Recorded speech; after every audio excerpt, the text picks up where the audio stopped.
All right, YouTube, there was some footage released earlier today of a riot in Venezuela. There were some looters attacking a food truck.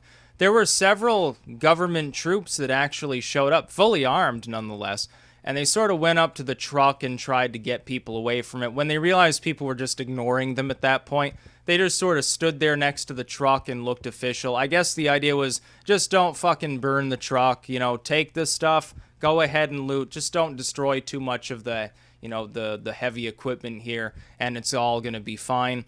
We've got now reports that essentially what the troops and the police are doing, they're letting people loot.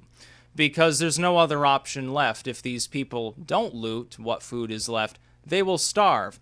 Maduro, by the way, I don't expect Maduro to go peacefully. A referendum has been called up. It is constitutional according to the agreement Chavez himself made as far as how things would function. Chavez, of course, sort of handpicked Maduro as his successor. It's all ironclad, constitutionally guaranteed. And here's a good lesson for those of us in the more we could say developed world as far as self-defense goes. Here we have a case where a nation that has a constitution that's been ratified and agreed upon by all parties is not following its constitution and is in fact visibly ignorant of its content. To the point where it looks like the military now might be beginning to break down a little bit, because you would think Maduro, as sort of a strongman tyrant, who has no problem with police beating down protesters in Caracas, elsewhere is apparently not capable or not willing to get his troops to actually fire upon those doing the looting, which is, I would assume, illegal in the state of Venezuela. Probably because either Maduro is too cowardly to light the match that ignites his own hanging, or the fact that the troops themselves at this point are just pretending to follow orders. They're standing around, they turn their heads and they say, I don't see anything. Looting? What looting? I don't see any looting going on. And then they just sort of stand there next to the truck while people take stuff, and they probably have to file like 10 pages of paperwork when that happens. They probably just say, oh, when we got there, the food was all gone already. Or, yeah, there were people that were climbing on the truck, but we didn't see them actually take anything. There was a sudden dust storm and sand got in our eyes, and we were temporarily blinded, and then the food was all gone. Or something like that. Or we were down the block, we got the wrong coordinates, we were on the wrong street. Oh, the truck we saw was just fine, it just rolled on through. We saw nothing wrong. It looks almost like the military has taken up Caprile's advice, and they're sort of waffling between the two. They're not going to suddenly declare war on Maduro and get these state-sponsored guerrilla groups trying to destabilize Venezuela. Venezuela, by the way, actually has its own funding for a state-run guerrilla network to deliberately attempt to overthrow any government that is instituted by referendum. In other words, Maduro has his own strike force of terrorists that will do his bidding if he gets ousted from office. They'll just go hog wild, start burning and looting and raping. This is the way socialism tries to cling to power, essentially. But now Venezuela is even selling off its gold, too. Apparently, they sold off like a third of their gold stockpile in a very short period of time since last spring, and not boding well for them. And even the total gold holdings are a fraction of the actual debt that they carry. They can't even re-import their money now. And not only do we have the looting, not only at state-run, centrally planned stores and food trucks and all of this stuff, we now also hear people are rummaging through garbage cans. Now, even in a first world country, we're all used to seeing the occasional very impoverished person or homeless person rummaging through a garbage can. But when you start seeing people who are small business owners, or were before socialism, who are middle-class individuals supposedly, when they have to do the same, that's when you know the economy's not functioning very well. Even most of the poor in, for example, the United States do not have to go dumpster diving just to put food in their bellies. For a state to exist in which that happens in the American hemisphere is revolting. The fact that there are people who apologize for Maduro and say, oh, well, it's not real socialism, or nothing wrong is going on here, you're just trying to stage a coup, is revolting to me. These people either they don't have any common sense and they're just ideologues who are clinging to this antiquated sort of belief system of communism and socialism, because that is what it is. It's an antiquated belief system.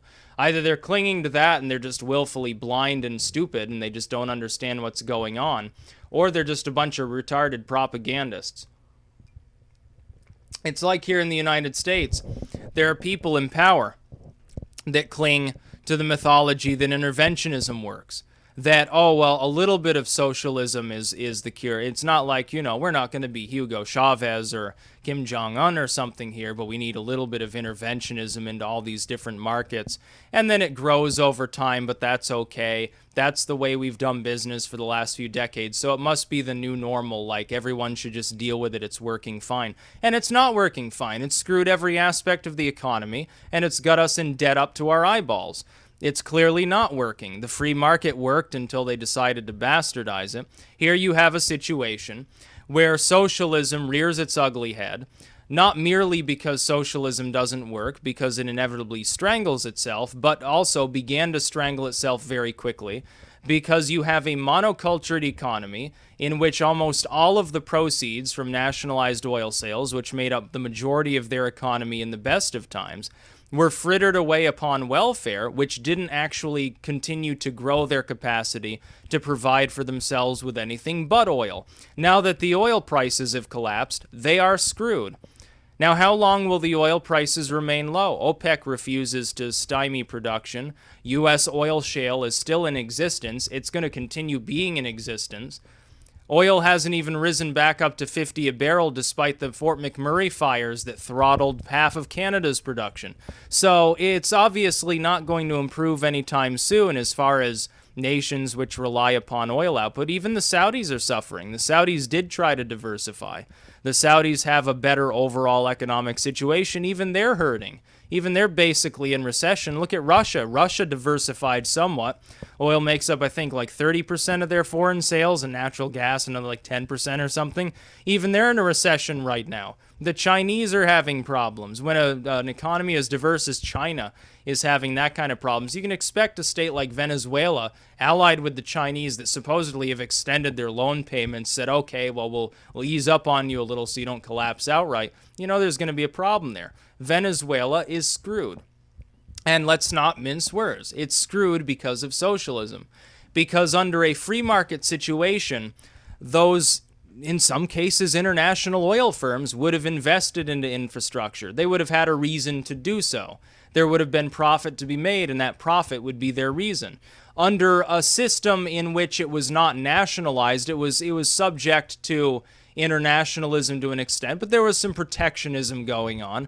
Okay, you can make the case for that. Things would still be a lot better.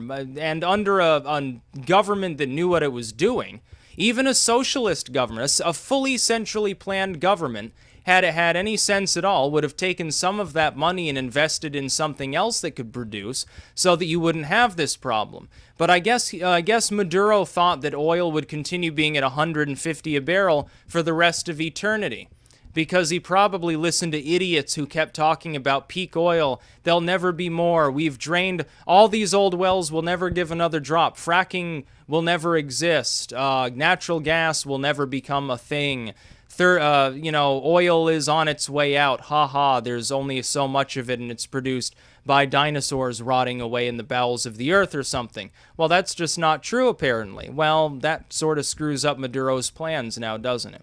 Maduro's a fucking madman. Someone should hang him and get rid of him. Capriles should beat him to a bloody pulp in a public spectacle, in a blood sport or something. Unfortunately, it probably won't happen. The military there will continue to waffle around, neither really following Maduro's orders nor ousting Maduro, probably for some time. Now, hopefully I'm wrong. Hopefully it steps in and a tank levels its gun at Maduro's head and blows him to kingdom come where he belongs.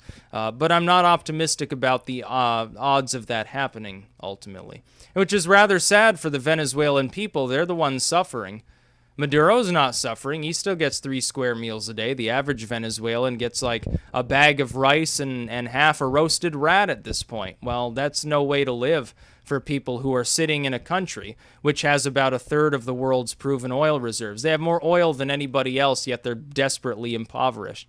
It just doesn't make sense. And the U.S. government needs to wise up about burying its head in the sand and saying, oh, the Latin American countries have to take care of this.